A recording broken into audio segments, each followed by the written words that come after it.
Boa noite, Renan. Me chamo Clayton Braga Corrêa, sou presidente da Associação em prol da UTI Neonatal e Pediatria do Rio Grande do Sul. Nós temos núcleo praticamente em todo o Rio Grande do Sul, né, onde a sede fica em Frederico Westphalen. A gente temos a obstetra aqui, candidata a deputada federal, né, a médica. A gente tem vivido uma barbárie na área infantil. Crianças morrendo, bebês que nascem por falta do básico. Hoje, para você ter noção, hoje no Rio Grande do Sul, nós temos na média de 115 a 120 mil bebês que nascem por ano no Rio Grande do Sul, entre 11 a 12 mil por mês. E sabe quantas vagas nós temos no Sistema Único de Saúde, de UTI neonatal e pediatria? Não chega nem a 390. E pediátrica, que é as crianças um pouco maiores, não os RNs, chega a 156. Então a minha pergunta, que até eu quero que mostre muita camiseta aqui, isso é um tema muito polêmico, é um tema assim, ó, sensível, que a sociedade gaúcha, que já nos acompanha há mais de 4 anos, que bateu quase 1 milhão de visualizações nas nossas redes sociais, né? Eu apoio a missão, gosto muito das tuas propostas. Eu acredito que o Brasil precisa de virar a página, precisa de uma pessoa como você.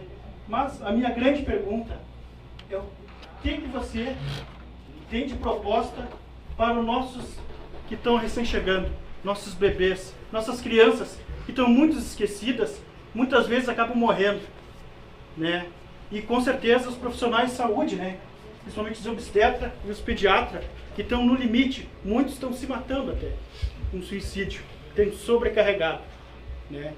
Então eu queria saber o que o senhor, meu amigo, tem uma proposta, ou não, se tem agora no momento, ou vai ter, para o senhor colocar, pelo amor de Deus, para o Rio Grande do Sul e para o Brasil, sobre os nossos bebês e crianças.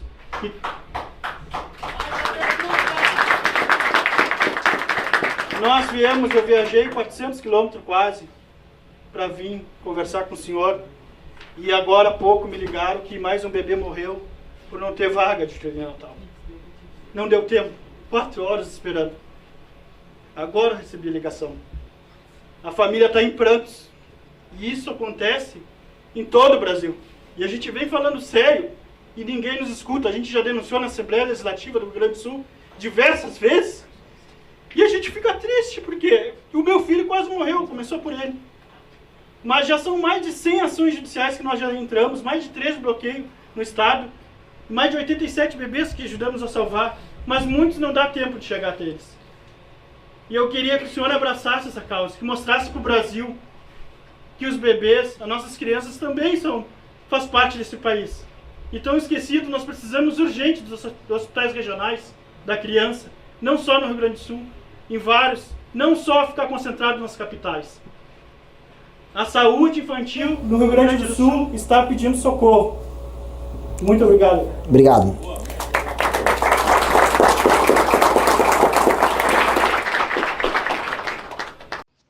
Fala pessoal, se você curte esse tipo de conteúdo, já deixa o like, se inscreve no canal e compartilha esse vídeo. Assim você ajuda a gente a levar essa mensagem para mais pessoas.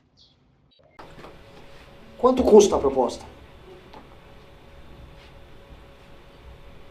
Como a proposta para o hospital? Como custa para você ter UTIs neonatal disponíveis de modo a atender a demanda? Uma UTI neonatal... No geral, quanto custam por ano? Por ano? Ou quanto você precisa de investimento em instalações físicas e material humano? Uma UTI neonatal, ela custa na média de 2 milhões para fazer ela e mais 3 milhões para equipar ela. E para manter o custeio, entre 350 mil e 400. Só que ela vai atender mais de 40 municípios. E esses 40 municípios, né, às vezes tem um poder aquisitivo de impostos milionário, que chega muitos, juntando todos esses municípios, a mais de 50 milhões por ano. Eu estou fazendo essa pergunta porque é o seguinte: é óbvio que o que você está trazendo aqui é uma coisa necessária e óbvia. A questão é que no Brasil as coisas óbvias não acontecem. Aqui no Brasil e no estado de vocês, no Rio Grande do Sul, vocês não têm dinheiro para investir em coisas básicas, que vão dar viatura decente para a brigada militar poder trabalhar, ou UTI neonatal para criança recém-nascida, porque o estado de vocês gasta com merda de maneira viciada. Vocês têm um dos piores funcionalismos públicos e dos mais caros do Brasil funcionando e operando aqui no estado. Vocês têm prefeituras absolutamente corruptas. E essa é uma das grandes realidades do Rio Grande do Sul. O Rio Grande do Sul é um estado que está quebrado. Só para vocês entenderem, ele entrou num regime de recuperação. E se não fosse a suspensão da dívida, da cobrança da dívida que aconteceu agora por conta das enchentes, o Rio Grande do Sul estava ainda dando calote. Então o Rio Grande do Sul está quebrado. Então quando eu falo disso, isso aqui é ultra necessário. Quando você fala dessas coisas, vem um fogo, vem uma raiva. Só que eu tenho que aplacar a raiva, porque é a mesma raiva que eu sinto da questão do crime organizado. Eu tenho que ir de maneira muito objetiva. Isso num período de um ano, você atender toda essa demanda, talvez de centenas de milhões de reais. E nós vamos ter que tirar de alguém esses centenas de milhões de reais. Aí volta pra minha resposta que eu dei pro rapaz que perguntou do lago. Tem que fazer, mas eu vou ter que achar o dinheiro. E como é que eu vou achar o dinheiro? Eu vou ter que cortar. E vocês todos, e eis o problema, vocês todos têm que atuar de modo a enfrentar na área da despesa todos os absurdos do Estado brasileiro. Este é o grande absurdo. Vai faltar dinheiro para UTI neonatal para criança? Sim. Vai faltar dinheiro para viatura de polícia? Sim. Vai faltar dinheiro para tudo, porque nós estamos pagando super salário de juiz, super salário de promotor, nós estamos pagando uma máquina pública colossal. Aqui no Rio Grande do Sul tem muitos municípios que são insustentáveis e deveriam se fundir também com prefeitos e vereadores absolutamente inúteis. Então a tua luta, que é correta, é uma luta conexa com as demais. E eu falo isso para todo mundo. Você que vai concorrer também trazer essa bandeira, fundamental e fenomenal. Agora mescle este tema com todos os outros que a gente falou, porque o problema do Brasil e do Rio Grande do Sul é sistêmico. Você não tem dinheiro no orçamento, e eu não consigo imaginar a crueldade do governador em querer negar o investimento nessa área. Seria crueldade pura e simples. Agora, Renan, o governo do Eduardo Leite, né, ele faz uma crueldade com a gente. Como que um governo me gasta 200 milhões por ano em publicidade para ele e não tem para fazer UTIs, abrir UTIs neonatais no Rio Grande do Sul, que ia salvar milhares de crianças. Então, meu amigo, dinheiro tem, não só tem. É mal colocado. Olha, eu vou discordar de você. Eu vou discordar de você. Porque as coisas não são tão simples. Porque se fosse tão simples, as coisas seriam resolvidas. E olha só, eu concordo com você. Eu já encampei a sua proposta. Agora eu quero, mais do que encampar e fazer um marketing, que eu posso pegar a tua camiseta, vestir aqui e falar, tamo junto pelos bebês. Todo mundo ia me aplaudir. Eu vou avisar, não é tão simples assim. Nunca é tão simples assim. Não é que o dinheiro está fácil. Para você arrumar 1 centavo de dinheiro, você vai ter que, igual eu falei agora no evento, você vai ter que tomar de alguém. Você vai ter que tomar de algum grupo de pressão. E o dinheiro, deixa eu explicar, ele aumenta todos os anos porque os gatilhos do aumento do gasto são automáticos. Todos os gatilhos de aumento de aposentadoria são automáticos. A reforma fiscal que nós vamos fazer no final do ano, no Brasil, se Deus quiser nós vamos vencer, nós vamos fazer, vamos tocar isso, é a reforma que vai resolver esses gatilhos, para que comece a sobrar dinheiro, mas eu vou ter que brigar com muita gente. Eu só quero dizer uma coisa, nunca é fácil, e o Estado brasileiro não é que ele não tem o dinheiro, ele não quer sequer dispor de mexer nos privilégios dele para fazer com que as coisas pequenas e necessárias aconteçam. O que você está propondo é o básico. Não há como uma pessoa em sã consciência discordar do que você disse aqui. Eu conversei com brigadianos, mesma coisa sobre a ausência total e completa de equipamentos. Eu estou que vocês têm 13 facções criminosas aqui no Estado. Agora, a briga tem que passar necessariamente em entender quem é o seu inimigo. Conheça o seu inimigo. Quem é o inimigo do gaúcho? O maior inimigo do gaúcho hoje são os grupos de pressão que tomaram o estado do Rio Grande do Sul, a ponto dele, que antigamente era o 4º estado do Brasil, hoje ele perde para o Paraná em PIB, no conjunto, e já vai perder para Santa Catarina. Vocês migram para Santa Catarina. Vocês são um estado de retirantes. Saibam disso. Vocês são um estado que fracassou. E vocês têm um inimigo, que são esses grupos de pressão. E existe uma correlação direta entre esses grupos de pressão e o drama das crianças. O drama dos bebês. Conte conosco nessa luta. Agora, eu te coloco sempre um desafio difícil. Porque essa causa, ela mobiliza. Agora, mobilize ela e saiba quem vai se mobilizar contra você. E quem vai se mobilizar contra você, às vezes você nem vai saber quem é. Às vezes é um sindicato dos promotores do Ministério Público do Rio Grande do Sul. Às vezes é um sindicato de professores do funcionalismo do Rio Grande do Sul. Às vezes é um agente político obscuro. Esses caras trabalham com vocês, porque vocês estão num estado quebrado. Estado absolutamente quebrado. E mais, não só ele está quebrado, como o governo federal está quebrado. Se eu dissesse pra você, assim, ó, eu vou fazer isso agora tudo no Brasil inteiro, porque eu vou ganhar. Eu vou precisar fazer essa reforma antes. Eu vou precisar fazer essa reforma que eu falei antes. Eu vou precisar resolver as contas públicas no Brasil antes. O maior ato de amor que nós temos que fazer pro nosso país é cortar as despesas dos privilegiados que quebraram o nosso país. E é isso que vai permitir que políticas como a sua funcionem. Essa é a resposta que eu posso te dar. Toda outra resposta eu seria um picareta se eu desse, falando que tudo seria fácil. Obrigado.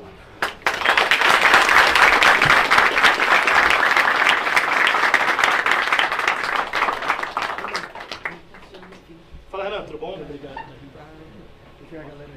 Tudo certo, cara. Primeiro, parabéns pelo trabalho que vocês estão fazendo. Eu acho que o Partido Missão, ele é aquela brasa que a gente tem na lareira, né? Aquela última. E é o nosso trabalho que a gente tem que fazer é realmente botar mais lenha nessa fogueira, porque essa é a brasa de esperança que a gente tem. Então, parabéns, a gente tem te acompanhado e, cara, show. Sou amigo do Evandro, né? Antes mesmo dele se meter na política e, cara, eu e ele temos uma questão importante para resolver, tá? Lá em casa. Que é, ele já mexe comigo, né, cara? Ele fala, cara, se a gente conseguir converter a tua mãe pro Missão, porque ela é uma bolsonarista ferrenha. Na última campanha, os outdoor que tu vê aí do Bolsonaro na cidade, ela fez vaquinha, ela correu atrás e ela é uma bolsonarista. Como, aí concordo com o que tu falou antes, acho que o nosso trabalho é virar, né, esses votos, cada pessoa que a gente converte vai ser o nosso resultado é vezes 2, vezes 3, é muito importante. Como que a gente fala com esse pessoal teimoso que tu falou, pra gente tentar realmente converter esse voto, pra gente, especialmente quando o argumento deles é existiu uma guerra que era Bolsonaro, na última campanha Bolsonaro contra o Lula, e a gente entendia, né, que o grande problema do Brasil sempre foi o PT. O PT é um problema que está inserido e no momento que a gente tinha uma oportunidade de tentar derrubar o PT, o Missão se colocou, o MBL se colocou contra o Bolsonaro, em teoria valorizou para o PT se eleger, mas eles argumentam isso, o MBL ajudou o PT a ficar firme no governo, mas não ganhar uma eleição. Como com esse tipo de pessoa que argumenta isso, a gente pode converter? Que são esses teimosos, eles vão buscar motivos para se manter e tentar justificar um voto no Bolsonaro, porque eles ainda acreditam que realmente eles são quem vai derrubar o PT. Bom, simples. Essas pessoas, elas estavam erradas em apoiar o Bolsonaro em 2022. A coisa já começa nisso. Elas, se são pessoas que têm um código moral estrito, não deveriam ficar apoiando e se submetendo à humilhação de defender ladrão e picareta no meio da rua, como fizeram em 2022. Elas estavam objetivamente erradas. E houve oportunidades. O Sérgio Moro pintou como candidato, chegou a bater 11% no final de 2021. Por que essas pessoas vão procurar o Sérgio Moro? O problema não é lutar contra o PT para essas pessoas. O problema dessas pessoas é que elas amam o Bolsonaro. Elas topam perder com o Bolsonaro. Não é sobre o PT para elas, é sobre o amor que elas têm pelo Bolsonaro. O amor porque elas têm pelos erros do Bolsonaro. Quando foi dada a ela uma oportunidade, que foi quando o Moro se colocou como candidato, elas falaram, não, eu quero o capitão. O mesmo capitão que agiu como um retardado na pandemia. O mesmo capitão que estava no meio daquele ano de 2021 com um escândalo de corrupção envolvendo Bíblia, superfaturamento de material escolar e barra de ouro. O mesmo Bolsonaro que destruiu a PEC do teto, estourou o teto várias vezes e permitiu que o escândalo do Banco Master estourasse com uma MP que permitia crédito consignado, inclusive a Bolsa Família. Esse era o presidente que estavam defendendo.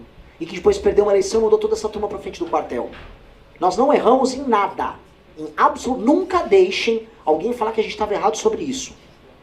Tanto nós estávamos certos que o PT chegou ao poder por culpa dos Bolsonaro e o PT, enfrentando os Bolsonaro, ganha dele novamente. Nunca erramos. Assim, sempre fiquem indignados quando alguém falar isso pra vocês. O nosso caminho sempre foi muito mais corajoso e dessa vez a gente tem condição de propor a nossa candidatura. Isso é um preâmbulo que eu tô te falando. O que fazer? Lembra que eu falei? Primeiro vamos buscar os 10%. Primeiro busque quem eu preciso agora. As pessoas de 35 a 45 anos. Essas são as pessoas que nós precisamos virar agora. As de 35 a 45 anos. Passou de 10, 11, 12%, você vai ver que essa turma mais velha vai começar a lidar com o cálculo. São pessoas que entendem o cálculo. Ó, não dá. Ih, Flávio vai perder. Flávio vai perder. Não vai dar para defender. Aí elas vão procurar uma alternativa. Elas vão precisar procurar uma alternativa. Essas pessoas topavam ir até o fim e ia perder com o capitão Bolsonaro. Sabe por quê ainda? Porque no fundo elas achavam que ganhando ou perdendo na urna, ele iria juntar os militares e ia fazer uso do artigo 142. Elas achavam que ia ter uma espécie de uma prorrogação, que o jogo ia para os pênaltis ali. Ia passar a eleição, o Bolsonaro e os militares iam cuidar do patriotismo de uma invasão no TSE. Agora eles não têm essa aspiração. Agora eles precisam ganhar as eleições. Então o espírito deles não é o mesmo. E a devoção que eles têm ao Flávio nem existe. Eles chamam devoção ao pai dele. Então onde está a vitória? Como diria... como faz para comer um elefante, né? Você comer assim, literalmente. Pelo amor de Deus, não pense em coisas erradas. É por pedacinho por pedacinho. O primeiro pedacinho era para montar um partido, o segundo era bater 1%, o terceiro era passar os governadores, o quarto é bater os 10. Os 10 vai plantar a dúvida da viabilidade. E é aí que eles vão estar amaciados.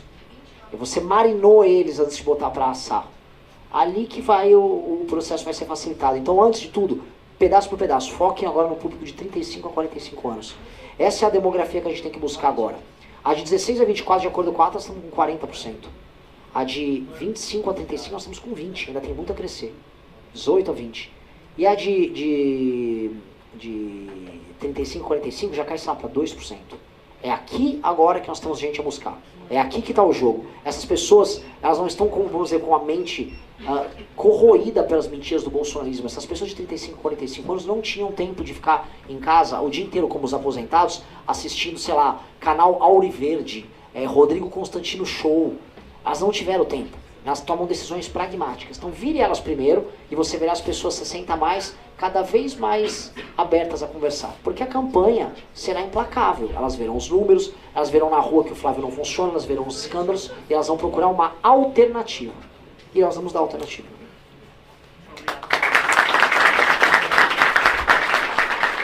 E só uma coisa, será muito menos sobre os argumentos do porquê nós somos melhores e muito mais do porquê nós somos capazes de ganhar. Essa é a realidade. E mais, alguns deles ainda vão morrer abraçados aos Bolsonaro. Alguns ainda vão. E é da vida. Boa noite, Renan. Boa noite, pessoal. Me chamo Lucas e a minha pergunta é o seguinte. Diante de um desastre natural, como que aconteceu aqui no Rio Grande do Sul, diversos agricultores e produtor rural ficaram sem aquela safra que dependia para sustentar a família deles. Nesse caso, vários agricultores até chegaram ao ponto de se suicidar por conta dessas dívidas. No caso disso acontecer no governo do senhor, qual seria as tuas medidas para minimizar esses danos? Tem que ter um crédito especial a longuíssimo prazo a ser oferecido para esses agricultores para que eles possam recuperar a safra deles. Tem que ter um crédito muito especial. Agora, você só consegue ofertar políticas de crédito se você tem uma nação que está saudável do ponto de vista econômico-financeiro, que não é o caso do Brasil. O Brasil vem tomando decisões políticas, igual o estado do Rio Grande do Sul, muito erradas ao longo desses anos. Então você não consegue fazer um plano de resgate minimamente sustentável. Rolou agora, vocês devem ter visto, a pauta-bomba no Senado, que supostamente beneficiaria os agricultores com essa questão das dívidas e tal. Os valores são assustadores. E eles são assustadores porque a questão fiscal brasileira, ela é assustadora. Ela já é assustadora. A questão é, nós estamos lidando com um país quebrado. Então o que o Renan faria? Eu volto porque eu respondi pro colega que fez a pergunta do agro, que é aquele ali. Eu preciso fazer uma reforma fiscal na área da despesa no Brasil e ponto. Eu não vou conseguir fazer nem política de expansão do setor, qualificação do setor ou recuperação do setor se eu tiver quebrado como nação. E aí eu cobro o setor. Cadê as entidades exigindo da parte dos candidatos a presidente um compromisso com essa agenda? Não tem. Não tem. Eu fui ver agora, o Flávio Bolsonaro falou que ele não vai fazer uma reforma da Previdência, que ele não vai fazer desindexação do aumento da aposentadoria, do aumento do BPC baseado no aumento do salário mínimo, que é loucura, só pra avisar vocês. Só pra vocês entenderem, porque parece que eu falei grego, eu falei rápido, parece que eu manjo muito, eu sou um super economista. Não sou, eu não entendo nada de economia, tá? O que funciona? No Brasil, o aumento da aposentadoria, e cada vez mais pessoas se aposentam e cada vez menos gente nasce, certo? E ainda não estamos de acordo com o nosso amigo ajudando as crianças a nascer, tá? Então a gente está fazendo o trabalho todo errado. Então, quando você vai aumentar a aposentadoria no Brasil, o gatilho que gera o aumento é o aumento do salário mínimo. Então o que você faz? Toda vez que você aumenta o salário mínimo por conta da atividade produtiva brasileira, você transforma a produtividade do ganho do salário mínimo do trabalhador na improdutividade do outro lado, punindo. Isso aumenta gastos financeiros por parte do governo, acaba incidindo nos juros, acaba incidindo em impostos. Então o que você paga para o trabalhador de aumento de salário mínimo se reverte em diminuição do poder de compra do próprio trabalhador. Então é uma loucura. Fora que isso estoura as contas públicas, porque você vai aumentando o gasto, a rampa de subida dos gastos da aposentadoria é cada vez menor. Não só porque cada vez mais pessoas se aposentam, mas também porque isso vai sendo reajustado de acordo com um aumento via o gatilho do aumento do salário mínimo. Entenderam isso? Mesma coisa para o BPC, o benefício de prestação continuada, que está subindo igual a Previdência. E o BPC é para a vida inteira. Você tem pessoas de 25 anos pegando o BPC. E o pior, a gente pega um laudo assim, sou autista nível 1. O cara é basicamente eu. Aí o cara pega um auxílio, que é um salário mínimo que vai ser reajustado para a vida inteira. Vocês acham isso justo? Se alguém achar justo, levanta a mão que eu fico curioso. Não é justo. Se você é uma pessoa, perdeu uma perna, você tem uma deficiência física, você é cego, a gente entende. Agora, uma pessoa, a quantidade de fraudes que nós temos aqui no Brasil é colossal. E aí é ofertado para essas pessoas o BPC. Ele também é reajustado dessa maneira. Me falem alguém aqui, uma nação que reajusta a aposentadoria de acordo com o salário mínimo. Não existe. Isso é uma invenção estúpida brasileira. Tem outras nações que têm aposentadoria, funciona o regime previdenciário, tá tudo ok, eles ganham até mais do que a gente, tem mais poder de compra, mas não indexa assim. Vai precisar fazer uma série de medidas, acabar com certas renúncias fiscais, privilégios no alto funcionalismo, e não adianta vir, eu quero desculpa falando, eu vou cortar as mamatas. Esquece, não é só as mamatas. Cortar mamata não é suficiente. Se eu vou cortar muita mamata, eu vou cortar 40 bilhões de mamata. Esquece, tem que reformar pelo menos, tem que cortar pelo menos quase 300 bilhões numa reforma, no orçamento anual. E aí, não é só na mamata, é nos erros, é nos cálculos, é nos gatilhos, entendeu? E aí onde eu chego nisso? O setor deveria procurar um candidato a presidente que focasse nisso e apoiar isso e exigir dos demais a mesma coisa. Mas o setor não faz isso. O setor, não, tem o Flávio Bolsonaro. O Flávio Bolsonaro não vai fazer, então não vai ter dinheiro para resolver esse assunto. E o dinheiro não dá em árvore, por mais que vocês plantem. Então, nós vamos precisar resolver esse assunto e nós vamos precisar de apoio para passar essa agenda. Quando eu ganhar a eleição para presidente, eu vou falar com a federação, com a Frente Parlamentar do Agro, porque ela nunca perdeu uma votação. Vocês sabem disso, né? A FPA, meus amigos da FPA, o atual presidente que ainda é o Lupion, deputado Lupion, a Confederação Nacional da Agricultura, com gente muito séria, eu vou falar, preciso da bancada inteira para a gente passar a nossa agenda fiscal. Vamos passar essa agenda fiscal de uma vez, que eu consigo recuperar o setor, que eu consigo ter crédito pro setor. Eu quero provar para eles que é possível e trazer o setor para me ajudar nisso. Agora, eu sou o único presidenciável que está propondo isso. Os demais estão fugindo do assunto. Então eu espero muito que o setor me apoie, porque eu vou fazer pelo setor coisas que nunca fizeram. Aí, desculpa abrir um pouco o tema. Eu vou para cima de todo agente da FUNAI que fica usando causa indígena para acabar com o direito de propriedade no Brasil. Eu vou para cima de todo mundo que sabota o licenciamento ambiental para a gente poder fazer a infraestrutura que a gente precisa pro setor.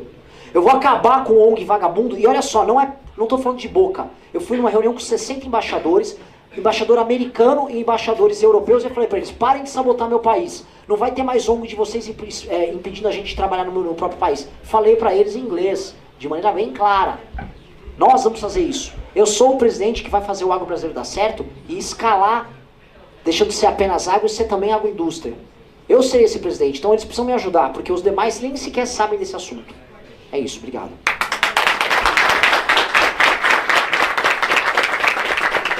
Fala, meus queridos, aqui quem fala é o Alan do canal Inevitável Cortes, e no meu segundo mês postando cortes aqui no YouTube de figuras do Partido Missão e do MBL, eu faturei cerca de 25 mil reais ou um pouquinho mais de 4 mil dólares. E se você tem interesse em estar criando o seu próprio canal de cortes, eu preparei um treinamento 100% focado, mostrando o passo a passo para você estar conseguindo fazer seus cortes de figuras do Partido Missão e do MBL. Para acessar o treinamento é só clicar no primeiro link da descrição ou ler o QR Code que tá aparecendo aqui no meio da tela agora. E se você gostou desse vídeo, não se esqueça de deixar o like e se inscrever no canal. Te vejo no próximo vídeo.